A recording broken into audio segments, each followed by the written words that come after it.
Hello again. It turned milder for many of us on Monday, but the cold air is coming back, and so much so that tonight, well, it could turn quite icy across much of northern Britain. Now, the ice risk initially through the evening across the far north of Scotland, but as this wet weather through central and southern Scotland, rain with some hill snow, pulls southwards, well, temperatures will drop behind that quite quickly, and that could lead to things being icy. And then the ice risk through the early hours extends to Northern Ireland and parts of northern England. It's not icy across the south because here it's just cloudy with further outbreaks of rain and drizzle from these weather fronts, and they will keep the temperatures up. A huge contrast in temperatures, staying at 8 or 9 degrees across the southwest, well below freezing across Scotland, where the snow lying over the highlands, negative double figures possible once more. So a big contrast in temperatures and a big contrast in weather through Tuesday. Grey and damp across much of England and Wales, certainly to start with. Across northern Britain, plenty of sunshine, but there is that ice risk in the morning.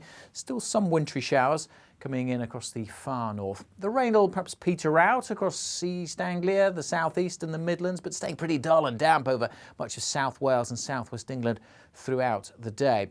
Elsewhere, quite a bit of sunshine on offer through Tuesday, but it will be cold, especially that brisk wind bringing further showers across Shetlands. That temperature contrast persists, so double figures, albeit with rather dull and dismal weather across the southwest.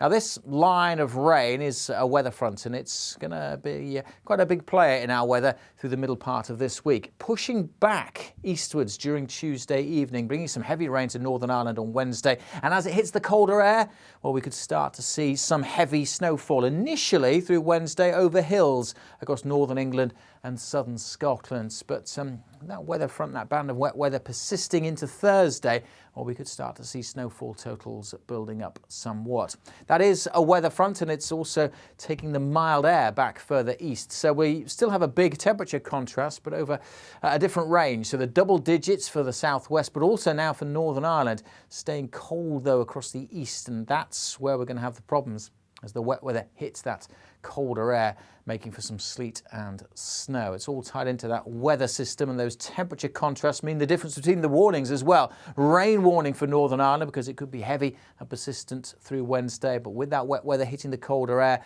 snow is likely across parts of northern England and Scotland. Now, there's quite a bit of uncertainty because it all depends on how quickly this weather front moves in. It's going to wriggle around and just lie across parts of northern England and Scotland into Thursday, and that could allow the snow to build up. As I said, timing is crucial. So is the intensity as to how much snow we see. But at this stage, still a few days away, of course, we're looking at a few centimetres, even at low levels, and easily 10 to 15 on hills. Some spots could see 30 centimetres. But exactly how much, exactly where across northern Britain, well, we'll have to firm up on the details over the next couple of days. There is, as I say, a fair bit of uncertainty about exactly how much we're going to see.